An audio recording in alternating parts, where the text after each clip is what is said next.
tanto la interrelación entre lo nacional y lo internacional, entre lo externo y lo interno, ¿no? Desde todo punto de vista, por la influencia de la crisis, por el impacto, digamos, de lo que es, digamos, las ideologías totalitarias, y acá cómo eso se asocia en la lucha contra el terrorismo, ¿no? Antiterrorismo y antifascismo, están muy unidos, lo nacional y lo internacional están unidos, y por muchas cosas que sucedieron y algunas de las cuales vamos a recordar acá. Entonces, esos criterios sumados a que hubiera fotos, porque ese es el otro tema. Hay muchas cosas que pasaron importantes de las cuales por lo menos no conocemos que hayan fotos. Y lo otro que fueron fotos que estuvieran disponibles. Yo, por ejemplo, digo, al pasar, una cosa que me hubiera gustado poner, que fue el famoso acto del estadio que hizo Valdomir, en defensa cuando ya era presidente, ¿no? Previo a su golpe bueno, que fue un hito muy importante y que sucedió el mismo día del ataque a Pearl Harbor, que creo que cuando ellos lo hicieron todavía no sabían, fue el 7 de diciembre. Bueno, y yo qué sé si hay fotos, capaz que debe haber fotos, pero ¿dónde están esas fotos? Supongo, supuestamente, debe estar en el archivo del país, que tiene el archivo del día más otros archivos que ha comprado y cuyo costo es bastante importante. Así que teníamos esas limitaciones, ¿no? Pensando en estas cosas, los acontecimientos que escogí, bueno, obviamente el golpe de Estado del 33, la fundamental desde el punto de vista de lo que significó como una ruptura desde todo punto de vista institucional, política. Ese sí que dejó una grieta, ¿no? Porque uno lo ve después en las discusiones parlamentarias posteriores, ¿no? A la salida del terrorismo, cómo el tema de quiénes fueron golpistas y quiénes no, sale en las discusiones parlamentarias, cómo se pasa en la factura. Fue una gran ruptura, ¿no? Para la política uruguaya y la gente, aunque hubo muchos que lo apoyaron a tierra, obvio, ¿no? Pero hubo otros que se enfrentaron mucho. Ese tema entonces tenía que estar. El otro que escogí fue la jura de la Constitución del 34, la Constitución del terrorismo, y que se hace el mismo día en que asume Terra su segundo mandato constitucional, cuando fue electo por la constituyente. Bueno, también me parece importante porque, bueno, eso marca una cosa institucional y, bueno, marca un momento dentro del terrorismo. El otro hecho que elegí fue la visita del presidente Roosevelt el 3 de diciembre del año 36, que fue brevísima. Franklin Delano Roosevelt había venido a Buenos Aires a la inauguración de la Conferencia Panamericana para el Mantenimiento y Consolidación de la Paz, a bordo de un crucero norteamericano en Indianápolis, cuando estuvo en Buenos Aires, y de regreso paró unas horas en Montevideo y se entrevistó con Terra, etc. Y lo elegí porque, no solo por la importancia, digamos, de Estados Unidos, ya en ese momento, digamos, se perfilaba claramente como potencia hegemónica, sino porque, bueno, los gobiernos del Partido Colorado desde el principio del siglo XX habían hecho una opción por, digamos, Estados Unidos como escudo protector frente a eso que planteaba por el trabajo, frente a sus dos grandes vecinos, y aparte dejaba en claro otras cosas, como era la simpatía con que la oposición antiterrorista y antifascista miraba a Roosevelt, que uno pensando siempre lo que había sido la antipatía hacia los gobiernos estadounidenses. Claro, estábamos lejos de la zona de acción más importante del imperio, pero también es cierto que Roosevelt había cambiado un poco eso, con la política de la buena vecindad, etc.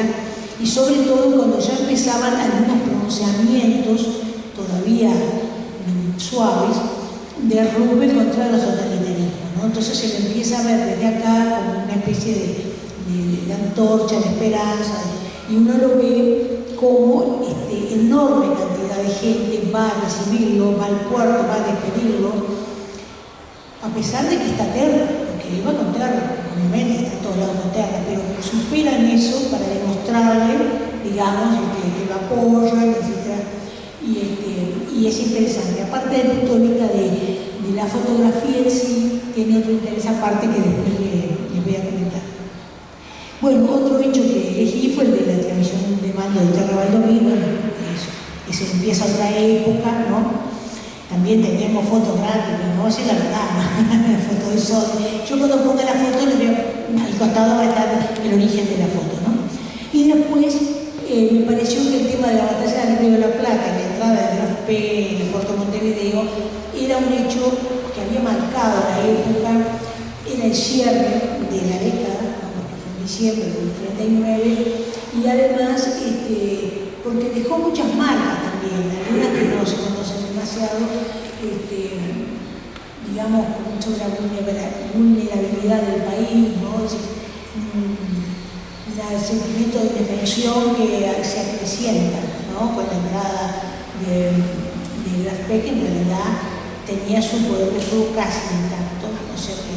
Y hubo amenazas, no del comandante, pero en notas redactadas por el embajador alemán Landmann, que era un nazi declarado, un alta nazi, presionando a Uruguay obviamente para que lo dejaran estar más horas en el puerto de Montevideo, que como puerto neutral se regía por las normas de la neutralidad, etcétera, etcétera. Entonces los buques de guerra no podían permanecer más horas de aquellas imprescindibles para mantenerse a flote, digamos, pero no nada que significara reponer su potencia de fuego, etcétera.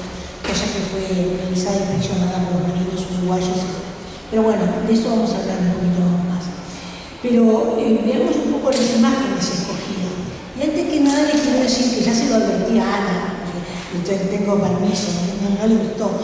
Digo que iba a hacer la crítica de lo que yo hice, ¿no? Porque en realidad, en los últimos años, esto lo digo por Irene que me invitó y me dijo, puedes hablar de tu trayectoria, no sé qué.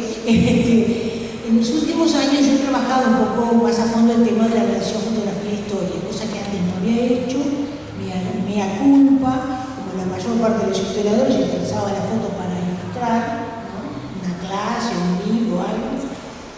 Pero de alguna manera, con todo el proceso que se dio a partir de los trabajos del Centro de Fotografía, del grupo de investigación que se formó todo con gente, compañeros nuestros, egresados de nuestra facultad, donde se fue poniendo, digamos, el tema en su verdadera dimensión, en lo que era hacer realmente un análisis de fotografía histórica, lo que se debía preguntarse uno cuando se enfrentaba con la fotografía, el trabajo a hacer, y ellos hicieron una tarea impresionante, no solo por los libros que se han escrito en ese tipo de investigación, sino porque han puesto el tema en la discusión, porque han hecho seminarios, han traído especialistas, digo, aparte de, digamos, de armar un archivo de fotografía fantástico, con un mejor nivel de calidad, etc. Pero sobre todo el punto de vista de académico, de la investigación, hemos avanzado en esos últimos 20 años muchísimo comparado con lo que había antes, que era la nada en cuanto al estudio de la relación de fotografía e historia. Y en ese marco, yo qué sé, más bien por osmosis, ¿no? Porque yo en el departamento estaba en contacto con uno de los compañeros que trabajaron ahí, como Adriana Broquetas, etc. Fui absorbiendo algunas de esas cosas y en determinado momento decidí trabajar en ese tema ya cuando me estaba retirando de la universidad y hice un librito sobre eso, que lo publicó el Centro de Fotografía. Y bueno, ahí sí como que me enfrenté con el tema de hacer un análisis más en serio de la fotografía, ¿no? Entonces, ahora cuando veamos las fotos, todo eso les voy a explicar cómo en realidad, por las características de este libro, por el espacio del que disponíamos y por el tiempo que disponíamos, tampoco era posible hacer una investigación de ese tipo, ¿no?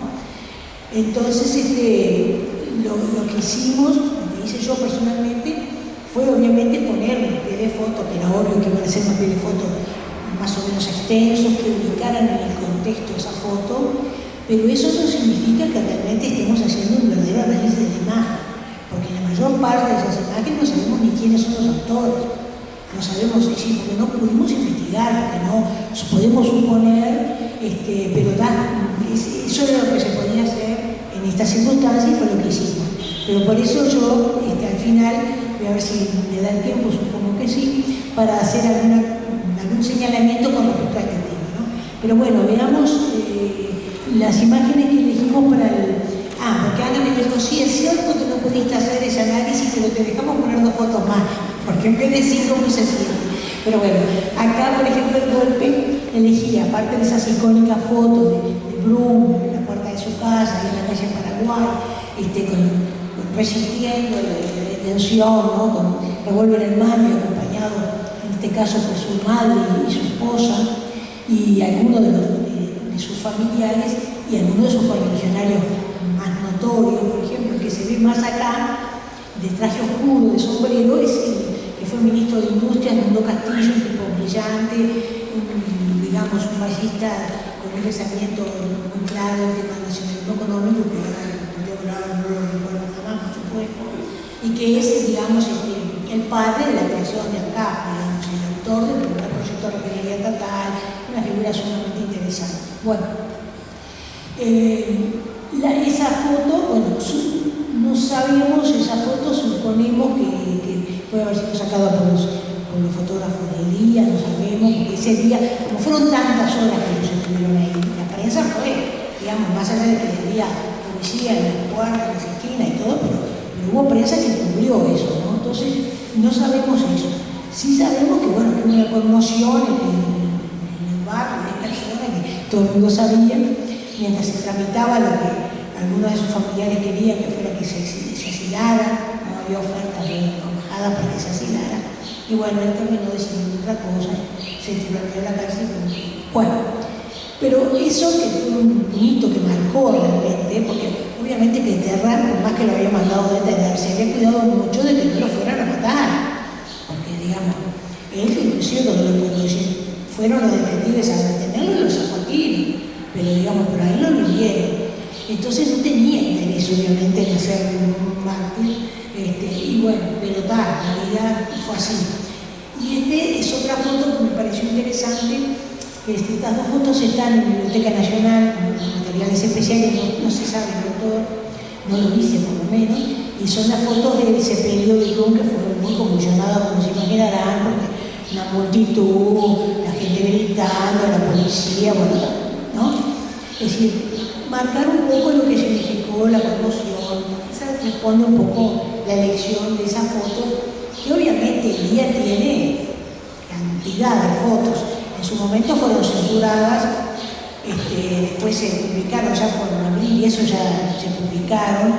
Yo inclusive tengo en mi casa propiedad de un familiar, algunas fotos que, por ejemplo, de Ideal, que era el diario del día de la tarde, que tienen el sello que dice censurada, vinculado con el episodio que tembló la muerte de Grauer, que también quedó herido Francisco Buchón, imputado también ballista.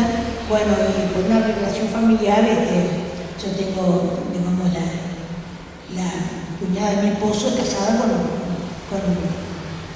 la única hija que tuvo Buchón. Y ella tenía una foto del padre de esas y me las regaló, que yo ahora se las di al museo. Y bueno, y esas fotos están las cachinas en la carretera, ahí donde fue el tiroteo, de Grauer, ¿no? También está una foto de Guichón en el hospital, en los balazos, no fue una cosa leve, y tenían todos el sello censurado. Pero después seguramente algunas de esas fotos se publicaron, ¿no? Pero bueno, sigamos a ver si nos da el tiempo para decir algo. Bueno, las fotos de la Junta de la Constitución y de la Asunción de Terra, que vieron que eligió hacerlas al aire libre, en el Palacio Legislativo, de una serie de símbolos, evidentemente, ¿no? Con la gente, supuestamente, frente al Palacio Legislativo. Y hay una foto que nosotros la incluimos en la historia de esos departamentos sobre el siglo XX, que está tomada de cerca, es la foto que está en la escalinata.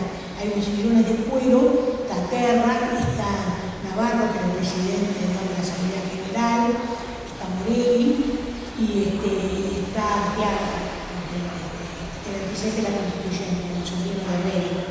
Pero esta elegí porque esta foto no la conocía y me Sode me la mandaron cuando yo pedí fotos y me gustó más porque se veía gente, ¿no? Porque las autoridades están en la escalinata y acá hay gente que concurrió, no sé, no multitudes, pero había mucha gente, ¿no?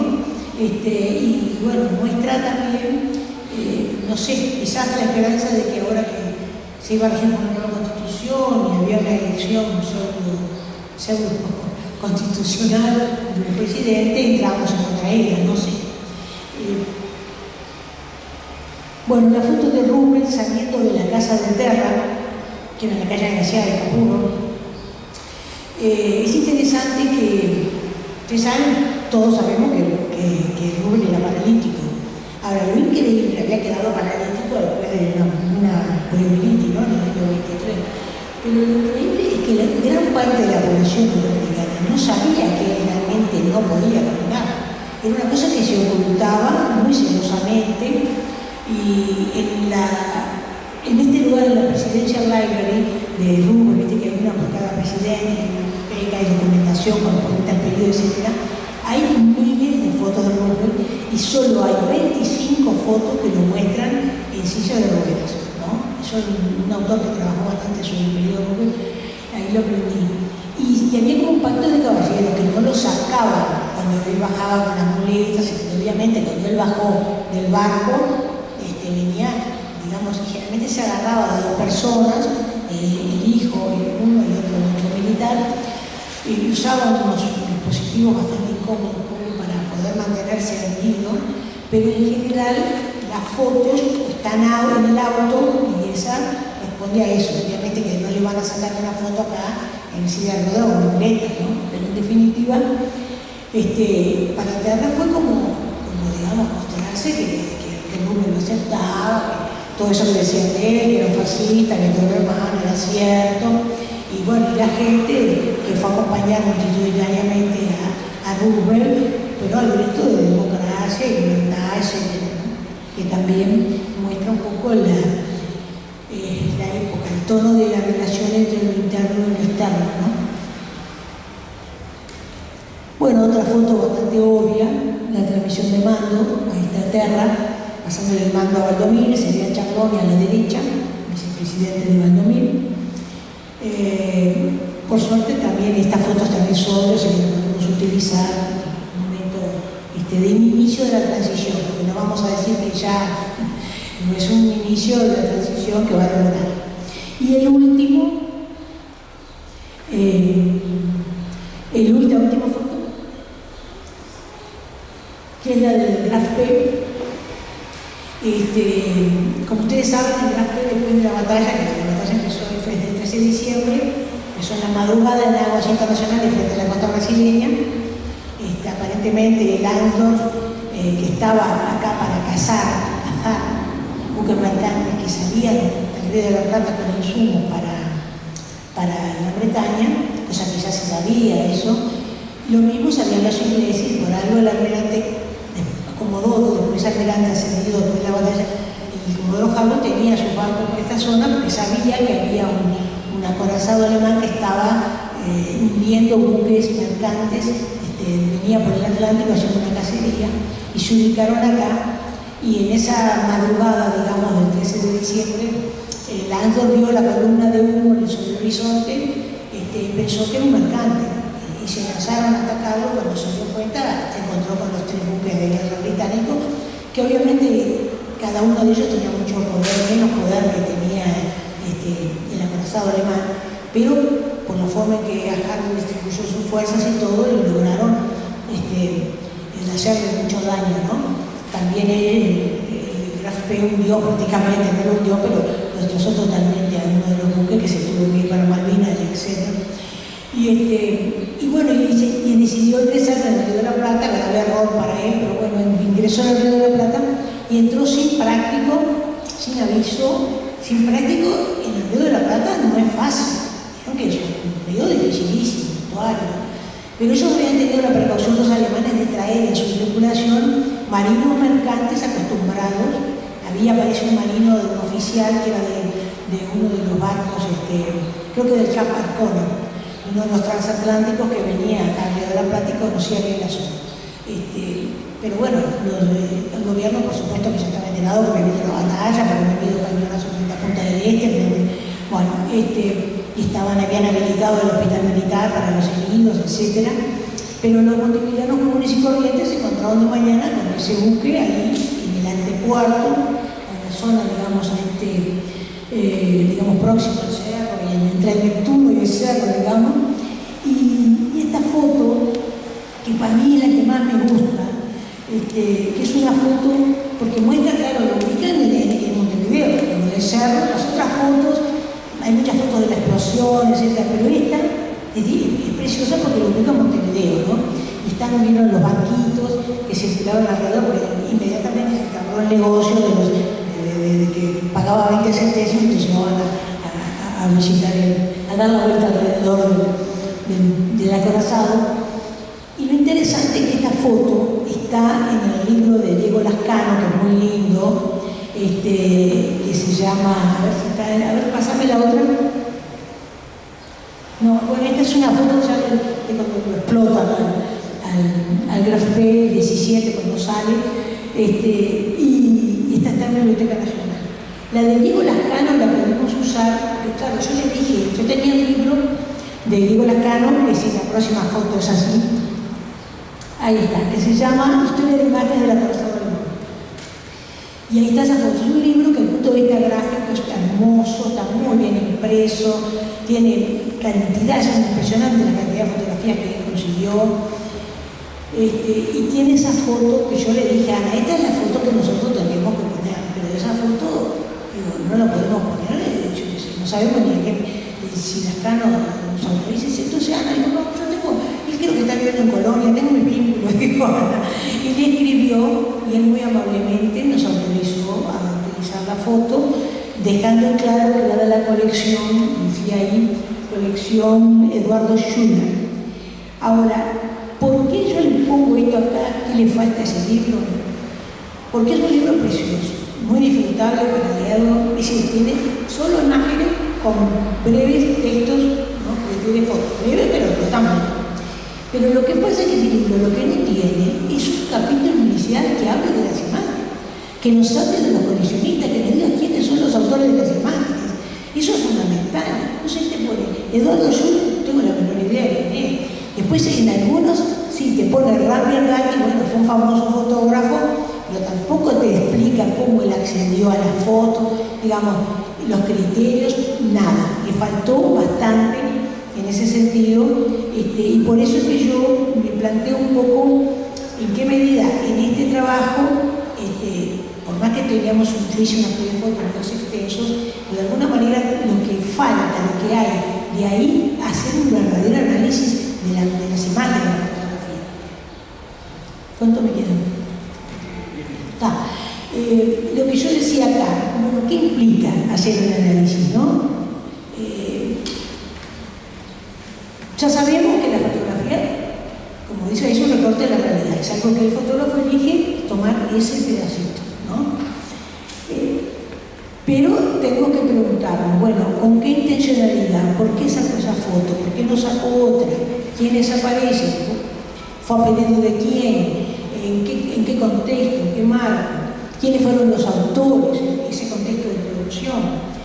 Aparte de la necesidad de conocer el contexto histórico para poder entender la fotografía, porque si ustedes no fueran montevideanos, no fueran profesores de historia y le muestran la foto de Graf P, ¿y ustedes qué pueden comentar si no saben nada? De la foto sola no habla, como dice John Berger, las fotos no narran.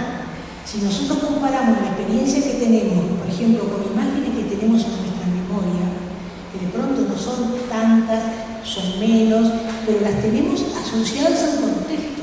Yo me acuerdo de esa foto, me acuerdo de una foto que estoy yo, que tengo 4 años y es un cumpleaños y está mi abuela. Yo sé que estaba aquí, conozco el contexto, ¿entendés? Pero si esa foto yo se la muestro a otra persona, bueno, bien, la reunión no tiene, digamos, el tema es poder ubicar la foto en su contexto. Para eso necesitamos investigar, no hay otra, ¿no? Entonces, el trabajo con la fotografía, para que no sea solo una mera ilustración, requiere mucho más, ¿no? Yo en ese sentido tengo esa experiencia que les comentaba, ese es el librito, estoy haciendo acá un poco, pasando el chivo, pero miren que se puede ver gratis porque está en internet, una de esas páginas, ISO, creo que es ISO.org, no sé qué, donde CDF sube sus libros, no lo pueden bajar, eso sí, pero lo pueden mirar todo y se ve mucho más lindo que la versión impresa, porque las imágenes se ven mucho mejor, de cómo quedan cuando es un libro que está editado prolijamente igual, pero no se ve igual. Si lo quiere comprar van haciendo fotografía, pero el tema es que esa investigación que empezó muy circunstancialmente para mí, yo preparándome para la jubilación, como soy fotógrafa aficionada, dije, voy a hacer alguna cosa relacionada con la fotografía, y había un taller de fotografía y sociedad, hecho en el taller del Centro de Fotografía, con una investigadora argentina muy conocida, Silvia Pérez Fernández, y decía fotografía y sociedad, siglo XIX y XX. Eran varios fines de semana. Bueno, y empecé a ir, y había que hacer un proyectito para probar. Yo ahí con una alumna más y dije, bueno, está. Dice, bueno, los que no son fotógrafos profesionales pueden elegir un tema vinculado con la fotografía histórica uruguaya y presentar un proyectito. Entonces yo dije, voy a hacer algo relacionado con el tema de la fotografía y el culto patriótico. Actos, no tenía mucha idea, ¿no? Entonces fui a Lobardo, a Andrés Apino, actual director del Museo Histórico, en ese momento solo compañero de trabajo en el departamento, que ya trabajaban como funcionario del museo. Entonces le comenté, y me dice Andrés, ay, si sabemos falta, que ya tenemos una fotografía que no sabemos lo que son. Son una fotografía de una exposición que se hizo en un tren, y se ven las escolares que suben con banderas, se ven unos cuadros increíbles, que parecen ser los originales, cuadros de Blanc, pero no sabemos nada de lo que son. Si vos podés averiguar algo de eso, para nosotros sería una fuerte barra. Le digo, dice, bueno, mandame la foto, me las escanearon, tenían 33 fotos, eran copia papel, no eran los archivos digitales, copia papel, y atrás tenía un sellito que decía Ministerio de Instrucción Pública, Cruzada Cultural 1934. Y decía, por ejemplo, quinta etapa, y otro decía sexta etapa.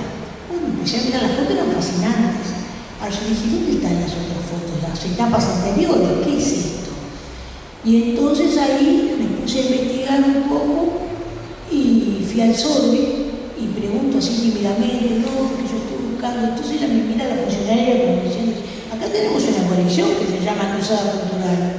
No sabía nada. Bueno, me dan el inventario, originalmente había como 800 fotografías, de las cuales en realidad quedaban 400 más o menos, que eran las placas de negativo de vidrio, que ellos tenían digitalizado una parte. No mucho, después digitalizaron todo porque el museo me respaldó y pidió y las digitalizaron, ¿no? Entonces, a raíz de eso, digamos, bueno, terminé haciendo un trabajo preguntándome quién eran los autores, obviamente eran los fotógrafos del Estado, ¿por qué la cruzada esa recorrió el tren? Eran 3 vagones, uno era de la Biblioteca Nacional, pasame que hay una foto, ¿sabes que yo fui? 5 minutos, perfecto. Mirá, este es el tren, una visión general. En esos carteles decía Cruzada Cultural, y en algunos decían, por ejemplo, Biblioteca Nacional, que eran los 3 vagones, Biblioteca Nacional, Museo Histórico y Museo de Bellas Artes, como se llamaban en esa época.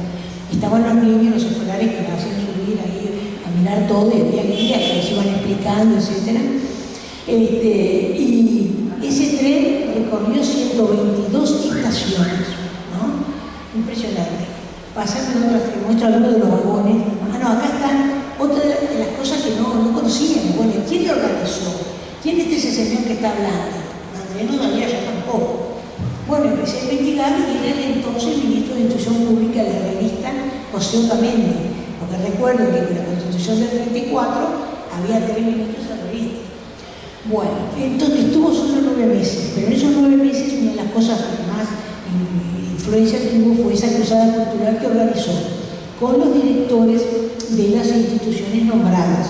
El director de la Biblioteca Nacional, que en ese momento era Arturo Escarone, del Museo Histórico, que era Daniel García Vigil, y del Bellas Artes, que era Laroche, el pintor.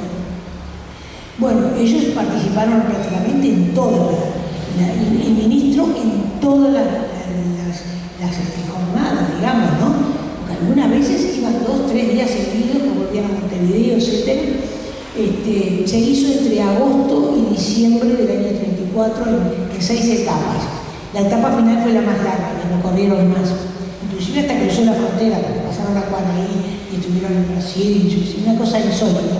Pásame. Bueno, por ejemplo, era el vagón de la Biblioteca Nacional, que había aves, no sé, cosas antiguas, etc. Este era el vagón de museo histórico para los jóvenes que no llegaron a conocer la bandera de los 33 porque fue secuestrada y nunca de vuelta. Esa estaba ahí en el cuadro, ¿no? Yo la llegué a ver una vez en el museo, muy joven. Bueno, y a ver qué otro. Hay esta foto me pareció interesantísima, es del vagón de la Biblioteca Nacional. Ahí está Arturo Escarone, que era el director, y está frente a un cuadro de Rodó. Fíjense que yo lo analizo bastante en el libro, el tema del culto patriótico y todo eso incluye el culto a algunas figuras fundamentales, no solo del ámbito intelectual, sino político. Pues Rodó era un líder de la derecha, digamos, de los conservadores, lo sigue haciendo hasta hoy. Digo, era el hombre que se había opuesto a Valle, etcétera, ¿no? Y ahí aparece ese cuadro que es propiedad de la Biblioteca Nacional, y Escarone les está aplicando a los niños, no sé qué le diría para que entendieran algo de Rodó, ¿no? Y enfrente de ese está otra figura medular, José Zorrilla de San Martín, ¿no? Está el poeta de la patria, pero también un hombre, figura fundamental del catolicismo, que también, a pesar de que personalmente tenía una buena relación con Valle, desde el punto de vista ideológico, enfrentado por supuesto a él, ¿no? O sea que ahí, digamos, inclusive la foto que está en la tapa del libro, son los niños junto al cuadro de Blanes, digamos, de Artigas y el puente de la Ciudadela, ¿no?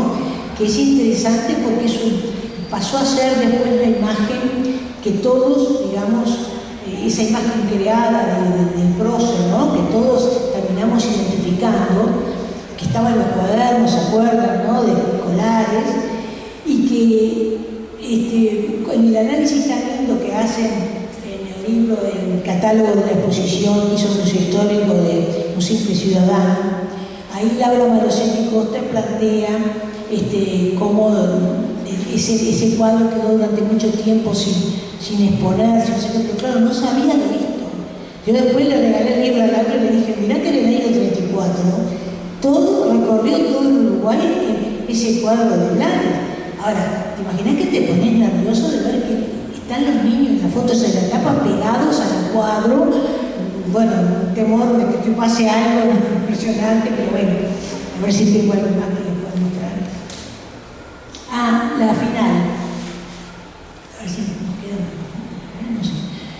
La final, esta es una foto del tren en una estación por allá perdida, no se sabe, fíjense el paisano que está ahí descargando seguramente alguna. ¿Y quién es el que está acá a la derecha? A ver si alguno lo reconoce. No. Bueno, este hombre es el padre de la fotografía del Estado del Uruguay, Isidoro Damonte. Es el padre del centro de fotografía, digamos. Fue, digamos, el que estuvo al frente de la primera oficina, digamos, del Estado de fotografía, que fue esa oficina de exposiciones, se llamaba, ¿no? En que primero funcionó en el Ministerio de Relaciones Exteriores, se creó un departamento de fotografía, obviamente para documentar las cosas que se llevaban al exterior, en las exposiciones, etc. Y por otras cosas, necesidades, como comentaba hoy Ernesto, el tema de la difusión en el exterior, sacar fotos para enviar de los progresos del país, de las carreteras, de los edificios, todo eso. Entonces los cónsules, los embajadores uruguayos en el exterior estaban pidiendo continuamente que les enviaran imágenes para poder difundir al país, etc. Esa oficina después va a pasar al Ministerio de Instrucción Pública y pasa, pero después digamos, de esta cruzada cultural, que pienso yo que está relacionada la íntima relación que tuvieron esos fotógrafos que iban en el tren con el ministro de Instrucción Pública que hizo toda la recorrida, ¿no? Pero ahí son varios los fotógrafos, Damonte y otros ayudantes, que no solo fotografiaron, sino que filmaron, ¿no? Y lamentablemente no sabemos dónde están esas películas, porque dice que hay 2.000 metros en un informe que yo encontré, 2.000 metros de película que nunca no se sabe si se perdieron, capaz que se quemaron en el incendio del Sobre, no sé, en Cinemateca dijeron que no las tenían. Pero lo interesante es que estas fotos también nos permiten confirmar, cosa que ya sabíamos, que eran los fotógrafos del Estado, digamos, la relación Estado-fotografía. En este caso, a diferencia, por ejemplo, de lo que vemos en Argentina, que hay un artículo muy lindo de un investigador que trabaja estos temas, que se llama Luis Príamo, que se llama Estado de Fotografía en Argentina, y tiene un artículo ahí donde habla de las fotografías vinculadas con las obras públicas, con exposiciones, etcétera, que muestran las obras del Estado, pero en este caso se da cuenta que es diferente, porque lo que se está mostrando acá es un esfuerzo de difusión cultural, un esfuerzo de tipo ideológico, de difusión, de una apuesta, digamos, de fortalecimiento del sentimiento patriótico nacional, que viene a querer borrar lo que llamaban los excesos del ceballismo, el cosmopolitismo. No creo que estoy inventando, porque hay algunos editoriales de diarios de la época que lo dicen en esos términos. Bienvenido el patriotismo, bienvenido no sé qué, de esta cruzada que viene a borrar los excesos del cosmopolitismo, etcétera, etcétera, ¿no? Es una apuesta política e ideológica de tono conservador, que también, es decir, no es extraño que vaya al interior a mostrar, digamos, que lo bueno está en el medio rural. Eso es una línea temática ideológica que viene desde la colonia, ¿no? Y que se continúa hasta ahora, como que lo rural es la imagen de la honradez y de lo bueno frente a la ciudad corrompida, perversa, que entre otras cosas se gasta la plata en quién sabe qué cosa, la plata que succiona esta es la crisis, ¿se acuerdan? Digamos, de los años 30, bueno, de riqueza y pobreza en el Uruguay, de Martínez Lama, que plantea prácticamente eso, ¿no? La ciudad como bomba de succión que se traga la riqueza del país. Bueno, digo, creo que este tipo de análisis, por más que es muy perfectible, es lo que nosotros tenemos que aspirar cuando, digamos, trabajamos con fotografía e historia. Obviamente que no siempre se dan las condiciones. En mi caso, en este trabajo, era imposible por el tiempo, por las distintas condiciones que pudiéramos hacer un trabajo así. En cambio, esto es una serie que yo sé que a todas las series, diferente a esto que eran fotos aisladas, que la mayor parte ni siquiera sabía quién las había tomado ni con qué intención. Para ir a fondo habría que hacerse todas esas preguntas y bueno, de ahí estaríamos realmente haciendo un análisis en serio de fotografía.